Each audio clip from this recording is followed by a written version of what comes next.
Olá a todos e todas, já estamos ao vivo. Opa, eu apertei um negócio errado aqui, calma aí. Calma aí. Agora foi. Opa. Olá a todo mundo que esteja chegando agora aqui na live. Como sempre eu digo, eu sou Marcelo Almeida, músico, jornalista e historiador aqui da cidade de São Gonçalo. E hoje, um pouco mais cedo, às 18 horas, a gente vai bater um papo novamente, né, com o Marcos Paulo aqui nessa sequência de lives dos independentes do pessoal de São Gonçalo, falando mais um pouco sobre direito animal. Né? Para quem não conhece, o Dr. Marcos Paulo é presidente da Comissão de Direito Animal lá da Câmara de Vereadores do Rio de Janeiro. Sidney Vale é um protetor de animais aqui da cidade de São Gonçalo e eu sou um simpatizante, criador de animais também. Não adoto muitos bichinhos porque eu moro em apartamento e não consigo. Mas se eu tivesse espaço, eu teria um monte. Mas então eu queria dar uma boa noite a todo mundo, boa noite ao Sidney, boa noite ao Marcos Paulo por estar aqui de novo disponível com a gente, e queria que ele começasse explicando um pouco, falando nessa primeira fala dele, um pouco do trabalho dele lá na Comissão de Direito Animal do Rio de Janeiro, um pouco da importância desse debate no âmbito municipal e de como ele também ele se voltou para essa pauta animal. Marcos Paulo, muito boa noite, palavra contigo. Boa tarde ainda, né? Nem sei. 6 horas, fica no limbo. Às vezes você Em cima do muro, né? dá boa tarde, a pessoa fala que é boa noite, e você dá boa noite, fala que é boa tarde. Então, boa tarde ou boa noite a você, Marcelo, a você, Sidney, a todos e todas que estão conosco nesse bate-papo. É uma satisfação muito grande estar com vocês mais uma vez. Eu me sinto lisonjeado por estar batendo papo com o Sidney, que é uma pessoa que milita muito e luta muito pelos animais aí de São Gonçalo. Eu sei que a situação, infelizmente, está muito ruim em todos os locais. E para falar um pouquinho de mim, só para as pessoas poderem entender, eu sou um médico de humanos, muitos pensam que eu sou veterinário, não sou veterinário, sou cirurgião geral, mas sempre fui um amante dos animais, sempre que pude, ajudei de diversas formas. Em 2015, fundei uma ONG chamada APARGE, Associação dos Protetores de Animais do Rio de Janeiro, eu e mais um grupo pequeno de amigos. A APARGE, ela foi focada sempre na castração gratuita de animais carentes, animais de comunidades, animais de regiões pobres do município do Rio de Janeiro. Depois ela passou a fazer vacinação também. Então, só para se ter uma ideia, ela começou a funcionar em 3 de julho de 2015 e até o presente momento a APARGE já castrou mais de 10 mil animais gratuitamente e vacinou mais de 20 mil animais também gratuitamente. E isso é uma satisfação muito grande, porque a gente sabe que quando você castra um animal, quando você vacina um animal, você está prevenindo doenças, você está prevenindo sofrimento e também é uma economia para o bolso das pessoas. Até porque, do ponto de vista da saúde, eu não falo educação, moradia, vestimenta e outras questões, mas do ponto de vista de saúde, é mais barato você ter um filho do que você ter um animal, porque com toda a precariedade que nós conhecemos do Sistema Único de Saúde, ainda tem uma clínica da família, uma UPA, um hospital público. Já para o animal, não. É tudo pago. Se o animal precisa de uma medicação, precisa de uma vacina, precisa de uma consulta, é tudo pago. E se nós falarmos, então, de cirurgia, de internação, aí, então, os valores são exorbitantes. E muitas pessoas não conseguem cuidar do seu animal porque não tem condição de arcar com o tratamento. E aí é muito triste a gente saber que aquele animalzinho, seja em situação de rua ou aquele que tem o seu tutor e tem um lar, deixou de se tratar ou morreu porque não teve o tratamento adequado. E aí, então, com isso, eu sempre fui muito voltado na questão de ajudar os animais. Fundei a ONG em 2015 e as pessoas, as protetoras e os protetores sempre falavam, do jeito que está, não dá, a situação cada vez piora, precisamos de colocar alguém na política para que a gente possa realmente lutar pelo direito dos animais. e num primeiro momento eu relutei, até porque a minha carreira me demandava muito tempo, eu sempre trabalhando em vários locais, e num determinado momento eu trouxe essa questão para dentro de casa, a família foi contra, falou, poxa, mas você que está com o seu dia a dia todo atarefado, você ainda vai se meter numa questão que vai demandar mais tempo. No primeiro momento eu tive a rejeição, mas a minha esposa é uma protetora, sempre ajudou muitos animais, e ela vê nessa possibilidade do mandato de nós podermos lutar por políticas públicas que contemplem os animais, porque por mais que as protetoras e protetoras façam muito, infelizmente nós não conseguimos abraçar a todos, e só com dinheiro público, com políticas públicas é que a gente vai conseguir fazer mais pelos animais e dar dignidade a esses indefesos que estão pelas ruas, que estão nos abrigos. Foi quando veio a questão da candidatura, eu me prontifiquei, entrei como suplente no dia 4 de fevereiro de 2019, então tem aí um pouco mais de 1 ano e meio, e a gente tem lutado muito, a gente tem brigado muito com esse prefeito aqui do município do Rio de Janeiro. É uma prefeitura que não se preocupa com as pessoas, que não se preocupa com os animais, e que a gente tem que brigar muito, tem que lutar muito para conseguirmos uma melhoria na condição de vida deles.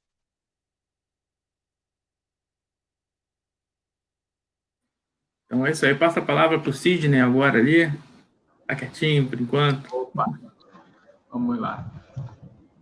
Como disse, né, o Dr. Marcos Paulo, nós que somos protetores, né, a gente tem uma preocupação muito grande, né, com essa questão da saúde dos animais, né. Eu costumo dizer assim, poxa, eu prefiro eu ser atropelado do que um cachorro meu, porque se um cachorro meu for atropelado, um animal meu for atropelado, como é que eu vou fazer, né? Como é que eu vou socorrer?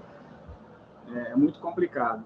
Mas, doutor Marcos Paulo, eu hoje vou fugir um pouquinho, né? Porque quando a gente fala em proteção animal, o pessoal lembra logo do cachorrinho, do gatinho, né?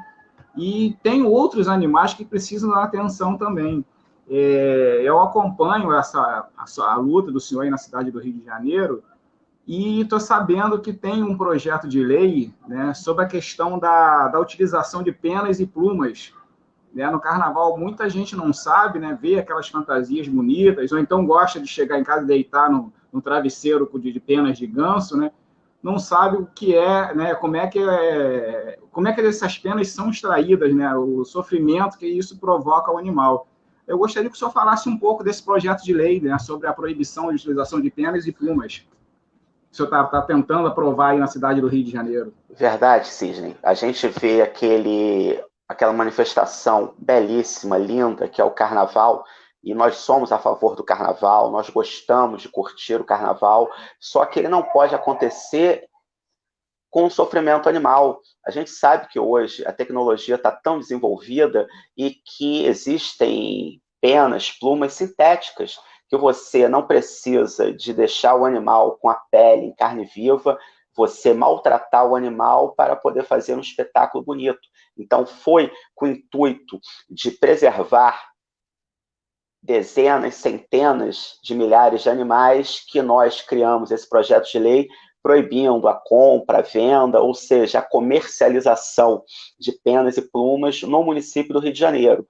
E isso significa que não adianta o indivíduo querer ir lá no Acre e comprar, não adianta ele querer ir em outro local e comprar, porque aqui a gente proíbe a comercialização, então, para ele poder comprar, ele tem que ter a nota fiscal de compra, e isso aí caracteriza a comercialização. E nós acreditamos que o Rio de Janeiro, com toda a sua experiência, consegue fazer um carnaval maravilhoso, como vem fazendo todos os anos, sem o sofrimento animal, que pode ser tudo isso substituído realmente pelas penas, pelas plumas sintéticas, até porque muitos carnavalescos que nós conversamos nos apoiam. Muitas pessoas do mundo do carnaval veem nesse projeto de lei a possibilidade de nós fazermos um carnaval mais consciente, um carnaval belíssimo, como sempre, mas preservando vidas de sofrimento, e alguns animais até chegam ao óbito em função do arrancamento das penas, aquela área da pele infecciona e o animal acaba morrendo. Então, a gente espera poder aprovar esse projeto de lei e ter essa lei que será tão importante para os protetores, protetoras e principalmente para os animais do Rio de Janeiro e acaba atingindo o Brasil como um todo. Quer fazer algum comentário, Sidney? Sidney, quer falar? Não, é só comentar, porque se realmente, né, seria maravilhoso se fosse aprovado, porque quando se fala em carnaval, né, o Rio de Janeiro é vitrine, né? Então, se conseguir aqui, pô, vai ser uma beleza. Aí vai espalhando aí para o país todo, né? E acabar com esse sofrimento, né? Com esse absurdo que é o arrancamento das penas dos animais. Tranquilo. Pois é, mudando de escola agora, de escola de samba para escola de crianças, né? Eu sou professor de história e na escola onde eu dava aula antes da pandemia chegar, tinha muitos animais soltos, né? E eu vejo também, dentro do plano didático de muitas redes, uma falta de atenção a essa questão dos animais com os alunos. Tem um dos gatos que eu tenho adotado aqui em casa, ela invadiu a sala de aula e eu, como punição, trouxe ela para casa, né? Ela tá por aqui, não, porque aqui é o pretinho. Ela tá dormindo, ela é preguiçosa. Mas você acha importante, de alguma forma, ter uma iniciativa, né, não só dos professores, quando o professor é uma pessoa voltada para essa área, mas uma iniciativa voltada para a questão dos animais dentro das escolas, porque a gente, às vezes, cria uma geração que não se preocupa com isso, né? A gente talvez possa criar uma outra geração a partir dessas crianças, de pessoas que se importam mais com os animais, que eu não quero ter animal em casa, eu não gosto de bicho, tudo bem, mas não precisa matar o gato enforcado, que a gente vê muito por aí, não precisa ficar amarrando o rabo do cachorro numa latinha, igual a gente vê por aí também, né? Então, como você vê essa importância, que tipo de política pode ser feita da pauta animal nas escolas públicas? Marcelo, eu acho fundamental que as crianças, desde a pequena idade, adolescente, e aí a gente pode extrapolar também até para fora das salas de aula, contemplando os adultos, os idosos, que é a educação ambiental, a educação animal. Eu penso desta forma: as pessoas podem gostar ou não dos animais, elas só não têm o direito de maltratar. E essa educação, desde a pequena idade, de forma lúdica, com fantoche, com marionete, as crianças tendem a se tornar adultos mais conscientes e, com isso, eles são multiplicadores dentro da sua casa, dentro da sua região. Eles acabam influenciando os pais, os tios, os mais velhos, porque se uma criança perceber que o pai está jogando pedra ou está chutando um gato, um cachorro, essa criança vai falar: papai, esse animalzinho, ele tem sentimento, ele sente medo, ele sente frio, então não faça isso não. Então a criança realmente, ela além de ser multiplicadora, ela pode ajudar muito nesse processo, porque nós precisamos realmente de uma mudança cultural. As pessoas precisam entender que o animal, ele é senciente, ou seja, ele é dotado de sentimentos. Então ele sente medo, ele sente frio, ele sente fome, ele sente dor, ele fica apreensivo quando acontece alguma coisa diferente da habitual na sua casa, e o colégio é o melhor local para que essa educação animal, ambiental, seja colocada para toda a população. A gente discutiu muitas vezes sobre como criar um projeto de lei para que pudesse incluir como uma disciplina ou como um ciclo de palestras, só que a gente sabe que a gente tem toda uma legislação específica para a educação. Então, a nível municipal, a gente não tem ingerência para chegar e tentar criar um projeto de lei nesse aspecto. O que a gente tenta é dialogar com a Secretaria Municipal de Educação, dialogar com vários professores que são protetoras. Por exemplo, nós temos locais, colégios municipais, que eles instituíram a Semana da Proteção Animal por conta própria, não está dentro das diretrizes de educação, é algo extraoficial, mas que surge um efeito maravilhoso.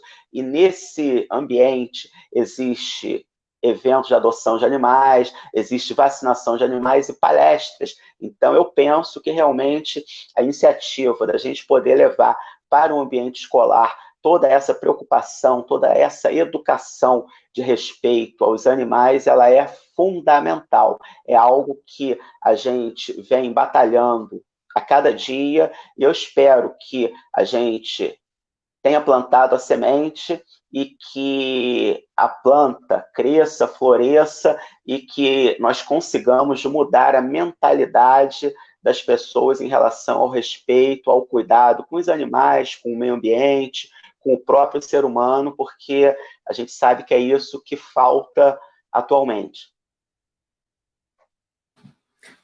Só botar um comentário aqui complementando isso que você falou antes de voltar para o Sidney, que a Sol coloca aqui, né? Que a ciência já provou que eles são capazes de sentir, pensar, perceber, e a partir disso é preciso lutar, né, para que a lei reconheça que eles também têm direitos, assim como nós, né? Eles são, como dizem, eles são ser humaninhos, né? Não são qualquer. Vai lá, Sidney. E só para complementar, né, como o comentário falou sobre a ciência, né, e também já foi comprovado, né, que quem maltrata um animal, né, vai maltratar um ser humano também, assim que tiver uma oportunidade, né, porque quem maltrata um animal normalmente é uma pessoa covarde, né, então assim que ele tiver oportunidade ele vai maltratar uma criança, vai maltratar um idoso, então por isso é importante essa conscientização, né, dos direitos dos animais, e também a gente que seja as penas, né, para quem maltrata um animal sejam mais rígidas. Nós temos várias leis, né, mas as penas são muito brandas, né? E já que eu entrei também nessa seara aí do maus tratos, né, quem maltrata animal maltrata a gente aqui em São Gonçalo, doutor Marcos Paulo, a gente tem uma grande dificuldade na questão de denúncias de maus tratos, né? Eu mesmo já tentei registrar uma ocorrência, foi um abandono, eu flagrei, fotografei, tinha a placa do carro, era um carro de uma empresa de aluguel de andaimes, tinha a foto do nome da empresa, a pessoa com o cachorro abandonando, e o delegado simplesmente se recusou, né? Disse que não, abandono para mim não é maus tratos se ele estivesse batendo, né? O cachorro, a pessoa não quer mais o animal, né? Deixa, abandona, tudo bem. Então, eu acho que essa, como o senhor falou, né, essa conscientização, essa conversa que a gente tem que ter com as escolas para conscientizar as crianças, também é necessário que seja feito com as polícias, né, Polícia Militar, Polícia Civil, conscientizar esses profissionais, né, de segurança, para que quando um protetor chega numa delegacia, ele consiga registrar essa ocorrência. Aqui em São Gonçalo ainda é muito difícil. No Rio, aí, como é que o senhor tem essa dificuldade? O senhor tem relatos desse tipo de problema também? Porque eu lembro que o senhor já fez uma audiência pública, né? Eu participei, e tinha lá representantes do grupamento ambiental da Polícia Militar, né? Na época foi até um outro assunto, né? Ele falou sobre animais de grande porte, até depois eu vou perguntar sobre isso ao senhor também. Mas aí no Rio, como é que está essa situação de registrar uma ocorrência de maus tratos? É difícil, é complicado? Como é que fica? Como é que está? Sidney, a gente tem um grande problema. Eu conversei, por exemplo, o delegado titular, o doutor Leandro, que assumiu há poucos meses a DPMA, Delegacia de Proteção ao Meio Ambiente, e a delegacia toda, contando com ele, tem 27 servidores. 27 servidores para cobrir o estado inteiro. Então, é um número muito pequeno de policiais. E dentro desse núcleo, dentro da DPMA, tem o Núcleo de Proteção aos Animais, que conta com 4 servidores. E a gente sabe que o meio ambiente é um mundo. Então, o que a gente precisa, em termos estaduais, é que realmente as delegacias sejam melhor aparelhadas e que haja realmente um aumento do número de policiais para que a DPMA consiga cumprir o seu papel conforme a gente gostaria. Essas outras delegacias distritais, isso é algo até interessante de falar, porque muitas pessoas não sabem, elas têm a obrigação legal de registrar a ocorrência. Se for um caso de maus tratos, o delegado enviar até a viatura, até o local, para constatar aquela denúncia e, sendo verdadeira, retirar os animais lá do local, e o inquérito vai para a DPMA e a DPMA dá prosseguimento. Por exemplo, uma pessoa que é agredida, uma mulher que é agredida, ela pode ir na delegacia de bairro e depois o processo dela, o inquérito dela vai para a DEAN. Então, essas delegacias de bairro são um local de maior proximidade do fato. Então, se a pessoa realmente tiver alguma dificuldade, ela tem que entrar em contato com a corregedoria da polícia, fazer lá uma queixa, porque isso é atribuição, sim, da Polícia Civil. E aí, o que a gente vê? Tem um grande problema. Quando a autoridade policial se prontifica a ir até o local para checar a denúncia, constatando os maus tratos, eles não têm onde colocar os animais. Então, eles perguntam para a pessoa que fez a denúncia: você tem aonde colocar o animal? Porque não adianta, a polícia chega, constata os maus tratos, tem que retirar os animais e não tem para onde colocar. Então, esse protetor, essa protetora ou denunciante acaba tendo compromisso de levar aqueles animais para casa, e muitas das vezes não tem espaço, porque nem a prefeitura e o Estado, eles tratam a causa animal, as políticas públicas de proteção animal com seriedade.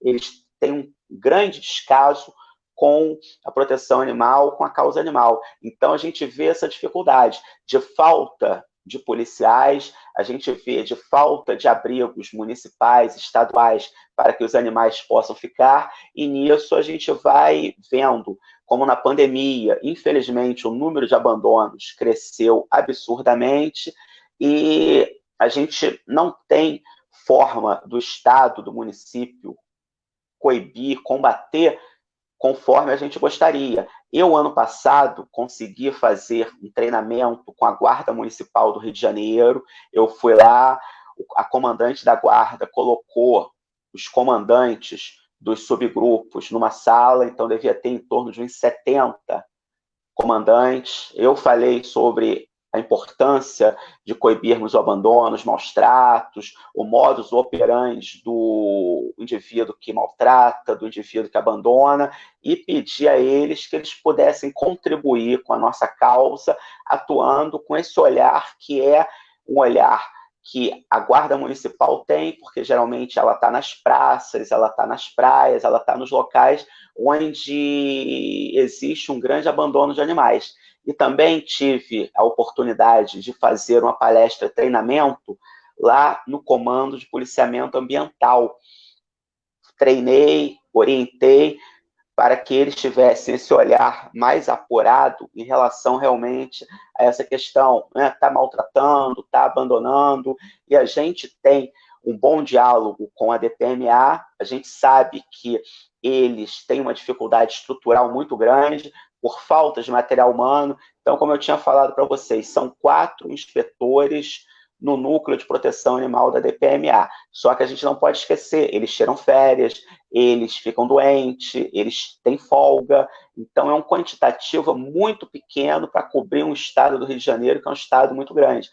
Por outro lado, a gente tem a nível federal leis muito brandas. Então, a gente precisa de ter uma estruturação a nível federal, que é a aplicação e a aprovação de leis mais severas, que realmente possam punir com rigor quem abandona, quem maltrata. A gente precisa de ter um aparelhamento do Estado para que a polícia funcione adequadamente, e, é claro, precisamos de conscientização, de educação da população. E como o Marcelo falou muito bem anteriormente, através das crianças, a gente tem como fazer um belo trabalho de conscientização, de educação, para que a gente tenha uma população mais esclarecida, mais engajada com a proteção dos animais, e que, com isso, a gente tenha uma sociedade melhor para todos nós.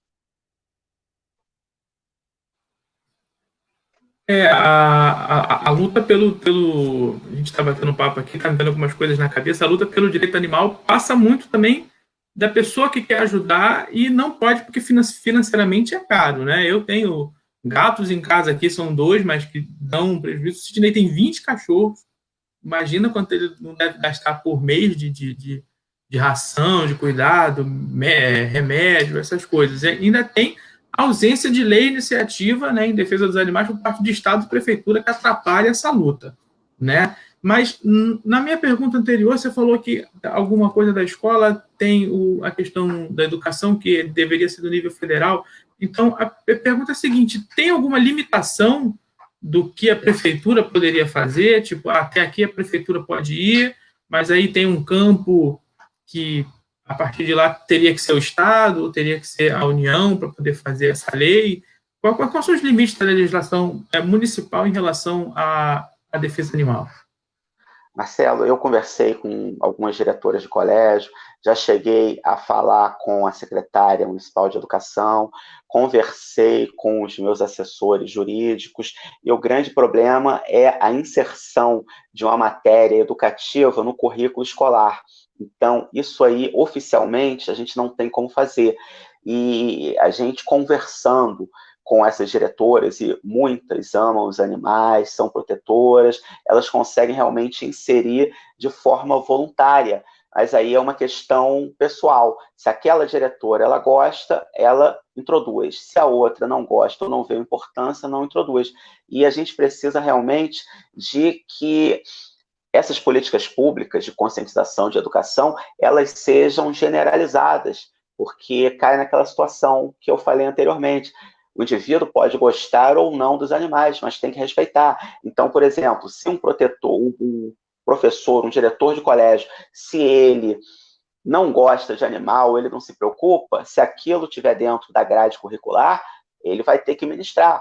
Por exemplo, um professor, um diretor de colégio não gosta de geografia, então ele não vai ministrar no colégio dele geografia porque ele não gosta, não. Aquilo é obrigatório, a matéria é obrigatória. Então a gente precisa realmente de levar essa discussão a nível federal para que a gente possa realmente tentar criar, não diminuindo a carga horária das outras matérias, que a gente sabe que elas são importantíssimas, mas que a gente possa conscientizar realmente, que a gente possa levar para as crianças, para os adolescentes, essa educação que é de suma importância, porque a criança consciente, a criança que já está caminhando, protegendo os animais, muito provavelmente vai ser um adulto mais consciente e vai ser muito melhor para a sociedade que a gente tenha animais saudáveis, que a gente tenha pessoas que olhem o animal de outro aspecto.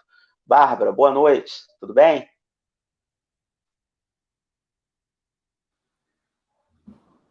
Ainda para terminar esse fato da denúncia, que o Sidney tinha falado antes, só colocar um outro comentário aqui, que ela fez uma denúncia recentemente de pássaros em gaiolas muito pequenas, pegando sol e chuva todo dia, e que ela está até agora aguardando a fiscalização.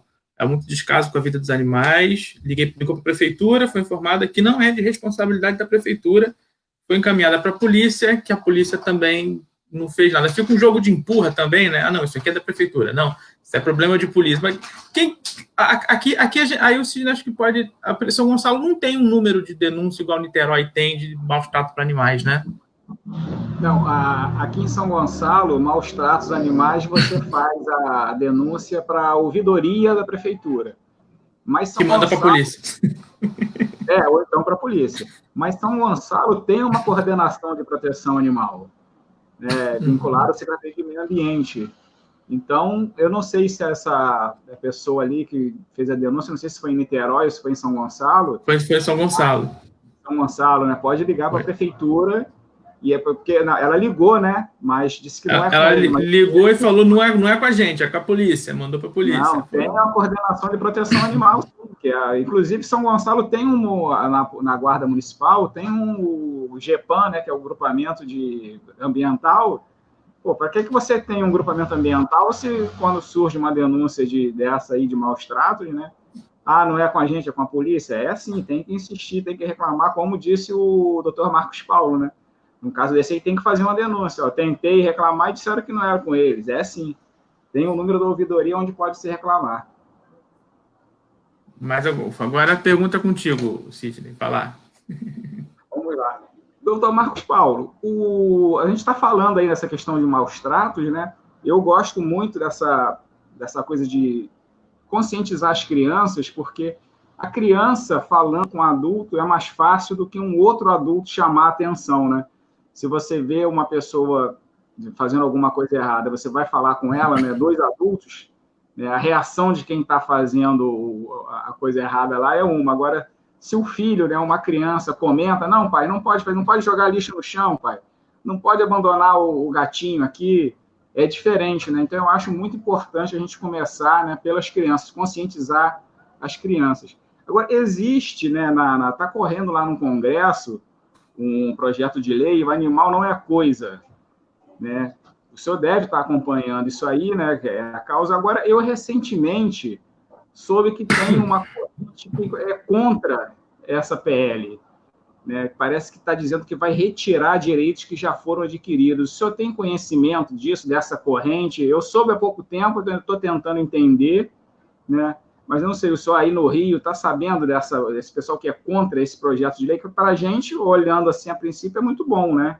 Parece que vão reforçar, né? Vão aumentar as penas, né, para quem maltrata os animais, mas tem uma outra corrente que está dizendo que vai retirar direitos que já foram adquiridos. O senhor tem conhecimento dessa discussão? Cisne, pelo que eu venho acompanhando, é importante realmente, né, que esse projeto de lei seja aprovado, se torne uma lei, porque o animal não pode ser comparado a um jarro que você tem na sua casa, a uma cadeira, a uma mesa. Então, a gente precisa de mudar realmente a natureza jurídica do animal. Muitos magistrados em várias comarcas já têm entendido que o animal realmente ele é um ser vivo, é um ser que tem sentimentos, e a gente tem acompanhado alguns casos de separação entre marido e mulher, e que o próprio magistrado ele define, ele dá na sentença a guarda compartilhada, e realmente a gente sabe que o animal ele precisa de ter toda uma constituição jurídica que a gente possa preservá-lo, até mesmo na questão da morte de animais. Eu tenho aqui no município do Rio de Janeiro um projeto de lei que proíbe a venda de animais domésticos. Então, por exemplo, é um cão, é um gato, é um coelho, é um hamster, que a gente precisa de entender que o animal é um ser vivo, não humano, e que tem toda uma estrutura emocional, toda uma estrutura que tem que ser respeitada, tem que ser considerada, e nesse projeto de lei eu entendo que a gente mudando a natureza jurídica do animal, a gente consiga dar mais direitos para eles, e isso para a gente é muito importante. É claro que a gente gostaria de caminhar muito mais um passo de cada vez. Por exemplo, vocês falaram anteriormente, eu também tenho um projeto de lei que proíbe o engaiolamento de pássaros aqui no município do Rio de Janeiro. E a gente espera aprovar também, porque nós que ficamos no período de pandemia, enclausurados em casa, nós já não aguentávamos ficar tanto tempo sem ir à rua. Agora imagine um animal que está voando, que está no seu habitat, que é a natureza, chega lá um criminoso, pega esse animal e coloca ele numa gaiola. No momento, a gente sabe que os animais silvestres, as aves silvestres, realmente são proibidas de venda, mas as exóticas não. E a gente precisa avançar muito nesse diálogo, a gente precisa realmente mudar esse nosso conceito, porque tanto o ser humano quanto o animal não nasceu, não foi gerado para viver enclausurado, e sim livre no seu ambiente. Então a gente precisa avançar, e a gente realmente tem lutado bastante para que nós possamos mudar a realidade que a gente enfrenta hoje, que é uma realidade muito ruim, mas principalmente com o respaldo jurídico, com o respaldo das leis, porque só assim a gente vai conseguir realmente ter uma sociedade mais igualitária, uma sociedade que respeite o idoso, respeite a criança, respeite o deficiente físico, respeite os animais. Então, é para isso que a gente está trabalhando. O senhor comentou agora sobre animais que não são considerados domésticos, né, o chamado pet silvestre, né, que são outros tipos de animais que não são esses pets normal, cachorro, gato, né, esses bichinhos. É chamado de pet silvestre, não é isso? Sim, são animais. Sim, silvestres. Então, eu queria que você comentasse um pouco sobre o que aconteceu no Rio de Janeiro, porque aqui em São Gonçalo a gente não tem zoológico, né? Só que a gente tem 4 áreas de proteção ambiental que poderiam se tornar santuários, talvez, de alguns pássaros ou desses pets silvestres que as pessoas criam sem nenhum documento, né? Que tem toda uma burocracia para ter esses animais, e às vezes a gente vê na casa das pessoas assim, isso você não sabe também se a pessoa está fazendo certo, está fazendo errado, fica até difícil de denunciar, enfim, esses animais que são mais silvestres mesmo. Mas o zoológico que a gente tinha mais próximo aqui era o de Niterói, que foi fechado, várias denúncias de tráfico de animais, e o zoológico fechou, e o do Rio mudou, né? Ele passou a ser considerado um bioparque, né? Então, queria que o senhor falasse um pouco da diferença do que era antes, do que virou agora, e se essas áreas de proteção ambiental que existem aqui na cidade e no estado inteiro podem virar santuários. O que é que elas precisam para se tornar santuários de animais que sejam resgatados? No Rio de Janeiro, em outubro de 2016, no final da gestão do Eduardo Paes, ele concedeu a exploração do zoológico do Rio ao grupo Cataratas. E, a partir daí, o grupo teria 24 meses para poder, como você falou muito bem, transformar o zoológico num bioparque. Não chegaria a ser um santuário, que é o que nós defendemos, mas já estava caminhando para uma melhora comparativamente ao zoológico, só que nós recebemos várias denúncias, nós colhemos a assinatura e conseguimos instalar a CPI do zoológico, fizemos a primeira reunião na segunda semana de março, só que infelizmente veio a pandemia e aí então ficamos parados.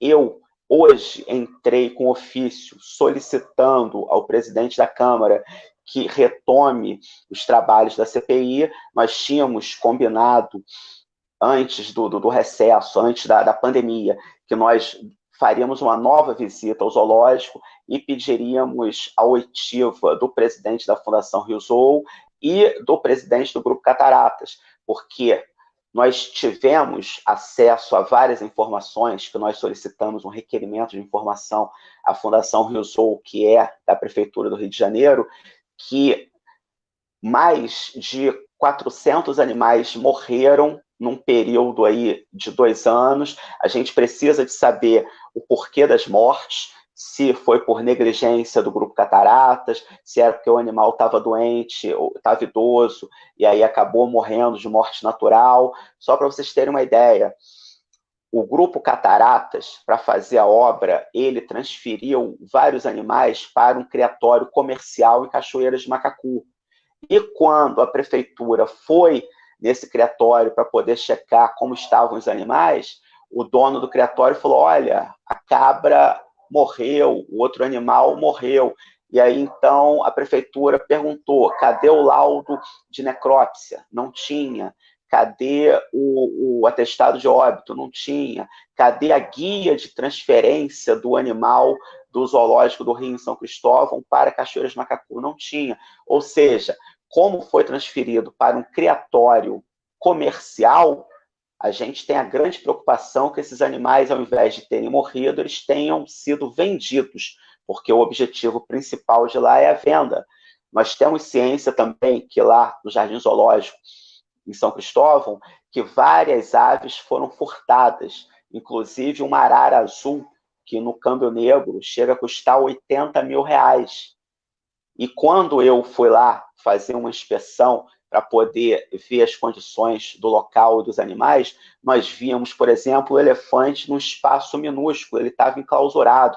A gente via um grande canteiro de obras com retroescavadeira, com motosserra, com caminhões basculantes entrando e saindo, e os animais ali no meio daquela obra. Ou seja, num ambiente completamente insalubre, e a gente quer apurar também até que ponto essas obras contribuíram para a morte de muitos animais.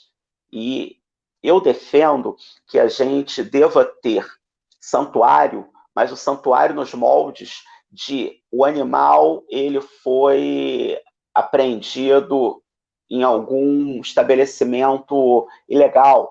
Você não tem como devolvê-lo à natureza, porque ou ele tem uma sequela, ou ele tem uma deficiência, que ele se torne uma presa fácil e vá ser morto se você colocá-lo na natureza, ele fica no santuário. Se você precisa de reproduzir aquelas espécies que estão em extinção, você deixa no santuário, mas o santuário não é a regra, é a exceção.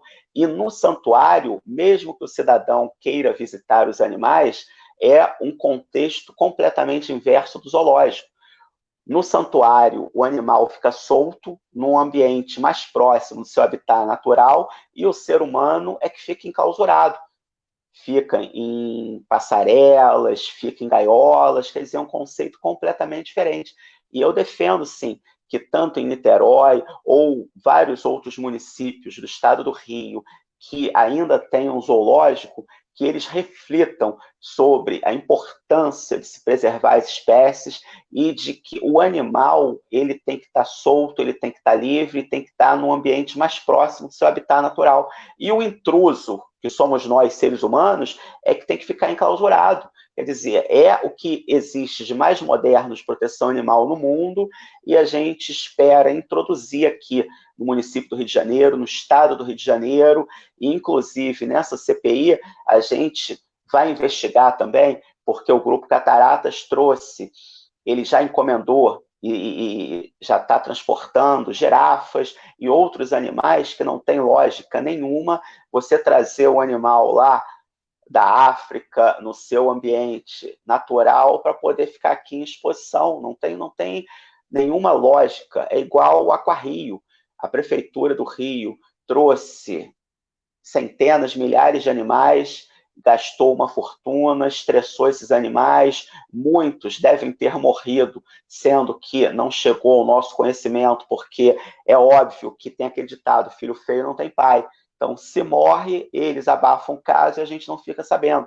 Eu ainda não era vereador na época da fundação, da criação do Aquarrio, mas eu criei um projeto de lei no meu mandato que é proibindo a construção de zoológicos daqui para frente e de outros aquários como o Aquarrio. Os que existem ficam e os animais vão morrendo, não poderia haver reposição de animal ao ponto de se extinguir o Aquarrio, de se extinguir o zoológico. E aí os animais eles ficarem vivendo no seu ambiente, vivendo bem, sem essa exploração humana e principalmente com grupos muito ricos, que são, por exemplo, o Grupo Cataratas, que explora vários parques aqui no Brasil e que ganham muito dinheiro com o sofrimento animal. Se por aqui eles conseguem subir com a viga da perimetral, uma girafa é mais fácil, verdade, né? Sidney. E como disse, né, o Marcos Paulo falou, esse período de pandemia, né, fica todo mundo falando aí, eu não aguento mais ficar em casa, eu preciso sair. Aí é hora de refletir sobre a questão dos aquários, né, dos zoológicos. Já pensou uma baleia daquela, uma orca, né, fica nadando em círculos naquele tanque? Olha, para quem olha, assim, acho que é muito grande, né? Mas para um animal que estava no oceano, aquilo ali... Inclusive, houve um caso de uma baleia, não foi aqui não, mas foi lá nos Estados Unidos, se não me engano, que ela apresentou um comportamento que estavam achando que ela estava tentando se suicidar. Ela saía, ela pulava para fora do tanque, né, de estresse, né, que fica. Então, realmente, aquário, zoológico, essas feiras, circo até que já reduziu bastante, né, circo com apresentação de animais, já praticamente não tem mais, está proibido, mas ainda existe essa questão, muita gente não tem essa noção, né? Depois que a gente se envolve com a proteção animal, começa a ler, começa a perceber que zoológicos, aquários são centros de tortura, né? Agora, doutor Marcos Paulo, uma outra luta que eu sei que o senhor tem aí no Rio, e eu estou tentando, né, levantar aqui também em São Gonçalo, né, como o Marcelo falou aí, é tudo caro, né, a gente quer ajudar, mas não tem dinheiro, né? O senhor falou naquela questão né, quando tem uma denúncia de maus tratos, a polícia não tem para onde levar o animal, porque normalmente as cidades não têm, né, canis públicos, né, canis ou gatis, e precisa de dinheiro, né? E existem os fundos, né? No Rio já tem o Fundo Municipal de Proteção Animal. Aqui em São Gonçalo nós temos uma lei, né, de proteção animal que foi publicada, mas ainda não foi regulamentada. E nela está prevista também a criação do fundo, né? Que seria, né, o dinheiro, toda a multa que for aplicada sobre questão de maus tratos, né, a animais iria para esse fundo.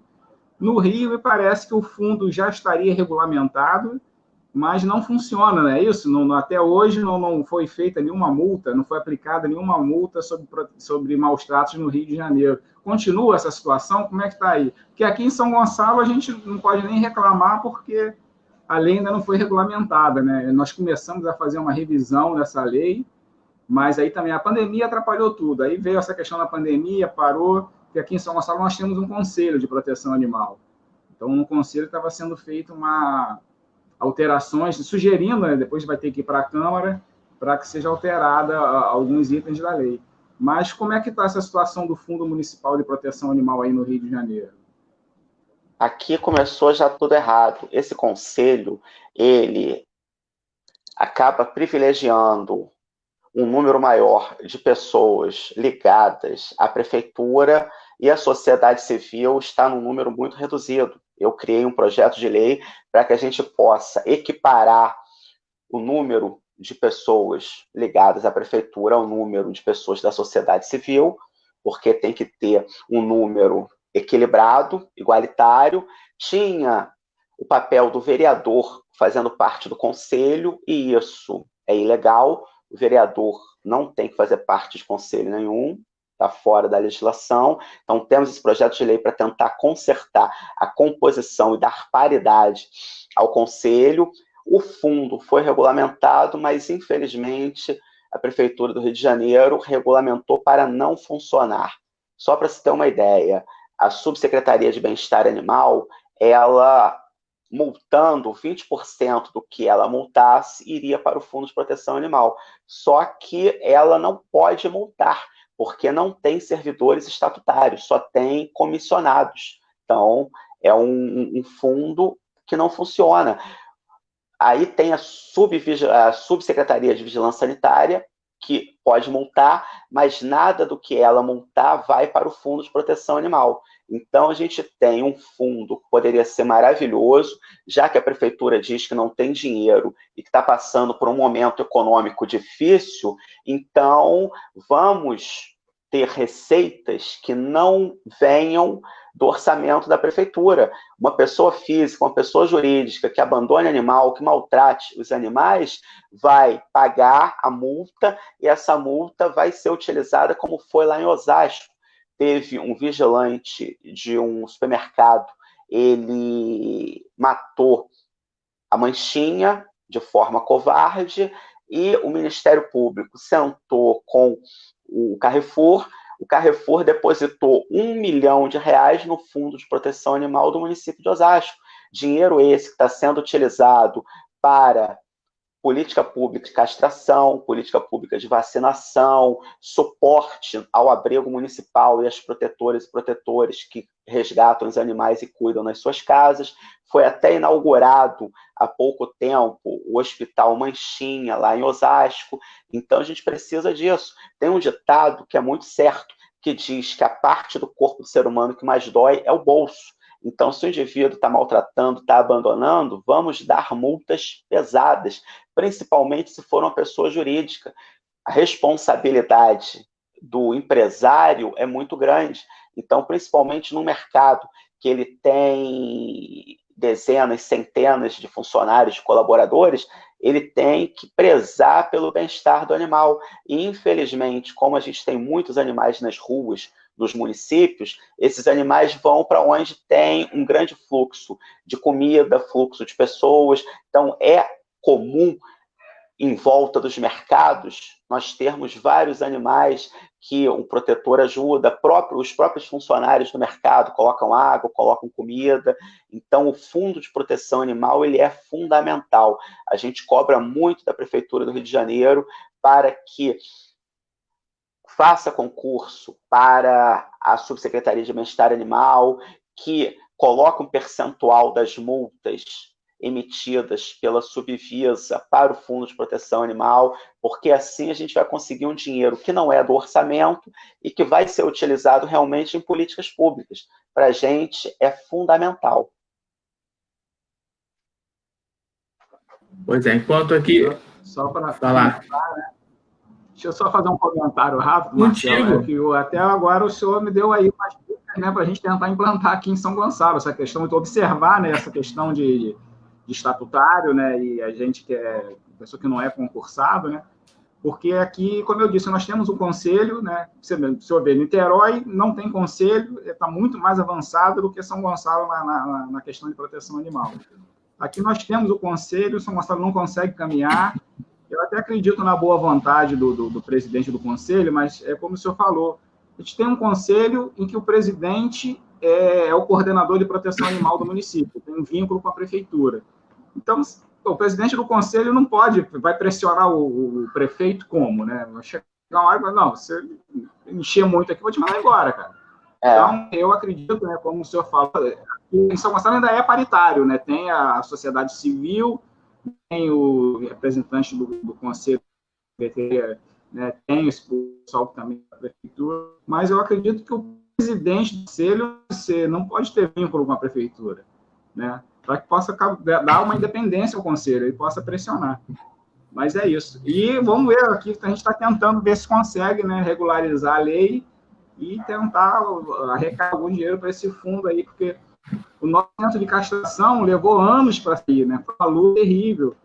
E esse coordenador tentando fazer o que podia, mas aquilo, não pode pressionar demais, senão mandam ele passear, né?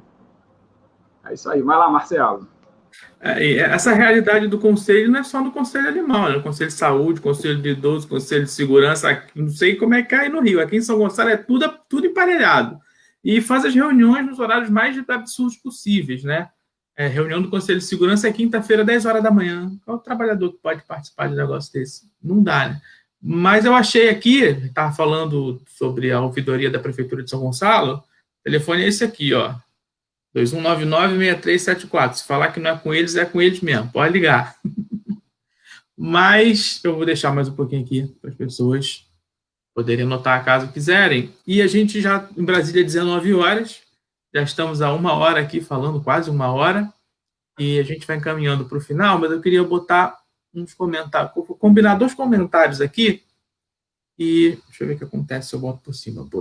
A Loma diz aqui que o poder público deve zelar pelos animais e que isso consta na Constituição. E a Caroline comenta que São Gonçalo precisaria de um hospital veterinário público, né? Como é que é essa questão do hospital municipal que possa... seria só o centro de castração ou dá para fazer outro tipo de atendimento através de um hospital público? Se resume realmente a só a castração ou dá para tratar pequenas doenças, fazer pequenas coisas desses animais nesses centros municipais públicos de veterinário? A castração, na verdade, ela é importante enquanto política pública de prevenção da procriação desordenada de animais, então de um controle populacional, e para evitar N doenças, alguns tipos de cânceres, piometra. Agora, o hospital ele vai muito além da castração. Por exemplo, nós temos muitos animais sendo atropelados todo dia no município do Rio de Janeiro e no estado do Rio de Janeiro como um todo. Então, cirurgias para tratar fratura são cirurgias caras. No serviço, numa clínica particular, pode chegar a custar 4, 5 mil reais uma cirurgia. Muitos animais com tumores de mama, de ovários, de útero. Então, esses hospitais, além de fazerem cirurgias ortopédicas, cirurgias de tumores, eles também deveriam ter internação e uma emergência 24 horas por dia. Até porque um mal súbito, um acidente, não tem dia, não tem hora para acontecer. Então, a gente precisa realmente de que esses hospitais existam, funcionem e que possam dar vazão àquela população que não tem dinheiro para pagar uma internação, uma cirurgia numa clínica particular, que realmente é muito caro. No Rio de Janeiro, a gente tem o Instituto Jorge Weissmann, que ele é voltado para as zoonoses. Eu já sentei algumas vezes com a subsecretária de Vigilância Sanitária, a qual ele está submetido, já sentei também com o diretor do Instituto, e eles alegam que, em função do objetivo deles, que é evitar a proliferação de zoonoses, eles deixam de fazer muitos serviços. Lá eles funcionam em horário comercial, então não é o suficiente. A gente precisa realmente de um hospital público veterinário totalmente gratuito e que tenha uma emergência aberta 24 horas por dia. Pois é, antes de passar para o Sidney fazer a pergunta tampa do pote, queria agradecer a todo mundo que está aqui até agora com a gente, a Bárbara Santos, a Sol, que está participando bastante, a Carol, que também comentou, o Marcelo Saraiva, a Lomas, Simas, de Miriam, espero ter falado o nome certo, o companheiro Zac Ricaldi, que esteve aqui conosco ontem, foi ontem, numa live aqui em São Gonçalo tem jeito, tá todo mundo que está acompanhando a gente aqui, o Luiz Cláudio, o Júlio Trindade, o Guimar, Zé Maurício, Leozinho DJ, meu camarada, está aqui também, o Luiz Cláudio, e avisar todo mundo que semana que vem, vou pegar minha cola aqui, gente, porque eu não sou, na quarta-feira que vem, às 19 horas, a gente vai fazer uma live aqui na página dos Independentes sobre o Agosto Lilás, né? Agosto Relacionamentos Abusivos e Leis Maria da Penha, e a gente vai abrir espaço aqui nos Independentes para essa discussão com a professora Ana Cardinal, a Suzana Moura, jornalista, e a Carol Leite, líder comunitária lá do Morro da Chácara, em Niterói. Vamos estar falando aqui sobre Lei Maria da Penha, violência contra a mulher. Hoje o papo é violência contra animal. Semana que vem é violência contra a mulher. Nós somos contra qualquer tipo de violência. Vai lá, Sidney, agora é contigo.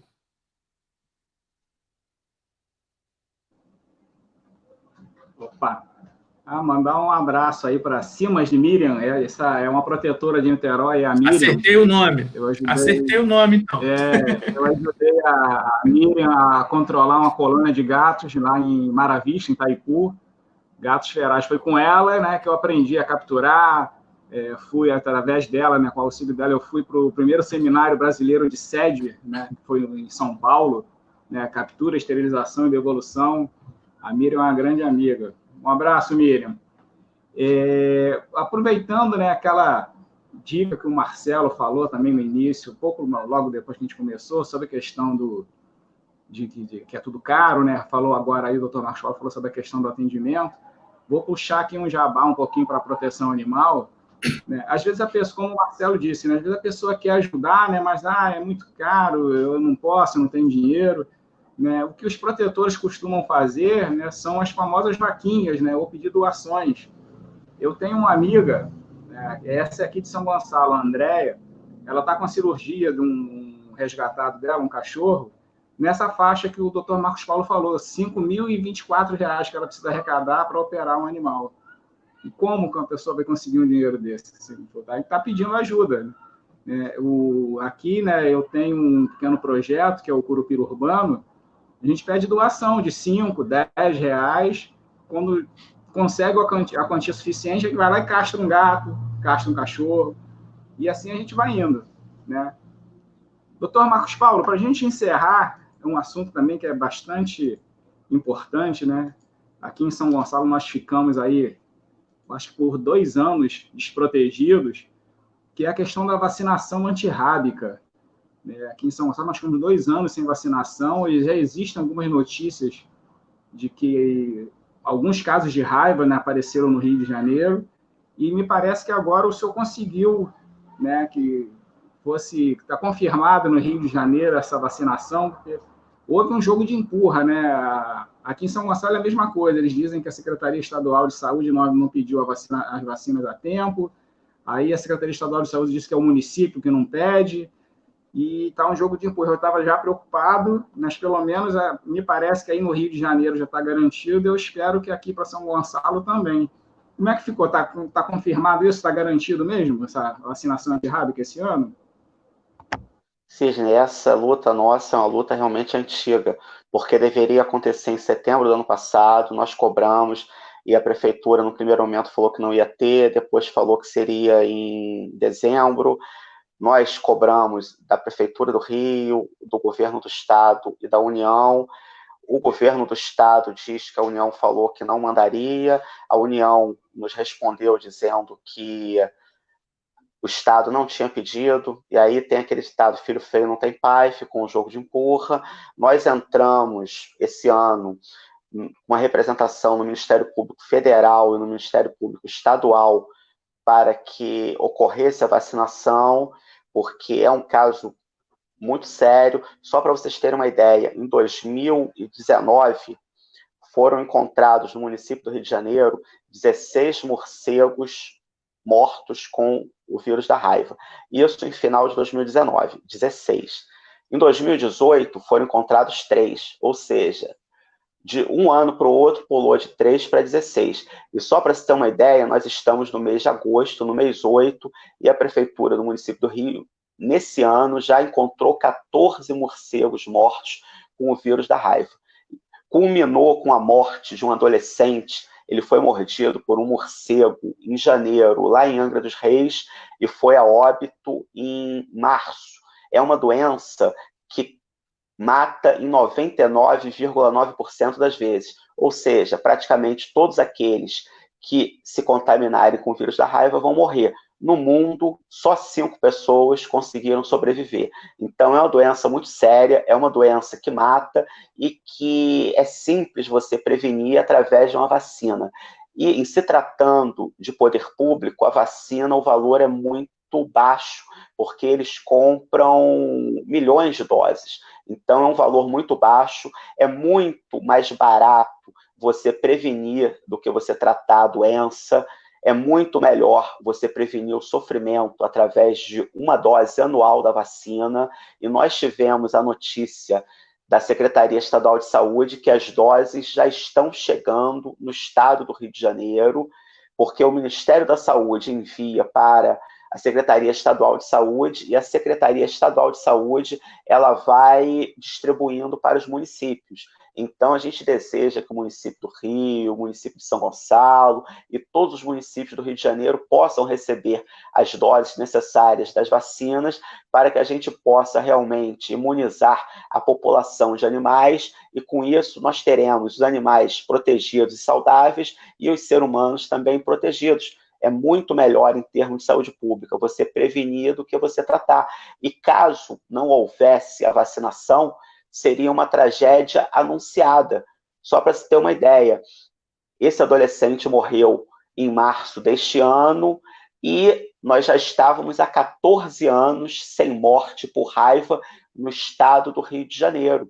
Então, a gente precisa realmente, como eu tenho feito, cobrado das autoridades da saúde, cobrado do Ministério da Saúde, da Secretaria Estadual e Municipal de Saúde, para que realmente ocorra a vacina. Então, a gente está muito esperançoso com a resposta que nós tivemos da Secretaria Estadual de Saúde, e vamos continuar cobrando, vamos continuar fiscalizando, porque é fundamental. Não teve ano passado, a imunidade dos animais não pode diminuir, senão eles ficam mais suscetíveis, e a imunidade baixa, o morcego vai lá e contamina, e um animal pode contaminar o outro e vir a contaminar também o ser humano. Então, para que isso não aconteça, a vacinação contra a raiva no estado do Rio de Janeiro é fundamental, tanto para os animais quanto para a população de humanos. Pois é, então, gente, encerramos aqui nosso bate-papo. Queria agradecer a todo mundo de novo, todo mundo que já falei o nome, quem eu tenho esquecido, que não dá tempo de falar o nome de todo mundo. E antes de ir embora, um comentário do Guimar aqui, que ele falou que do lado da casa dele tem uma gata que deu ninhada e os gatinhos ficam todos largados. Solução para isso é ligar para esse número aqui e encher o saco. Pois é, então, gente, Sidney, boa noite todo mundo. Boa noite, Marcos Paulo. E até semana que vem na nossa live sobre Agosto Lilás aqui na página dos Independentes. Valeu, Sidney, Marcos. Tchau, tchau. Um abraço, obrigado, doutor Marcos Paulo. Um abraço, Marcelo. Boa noite, Marcelo. Boa noite, Sidney. Boa noite a todos. Valeu.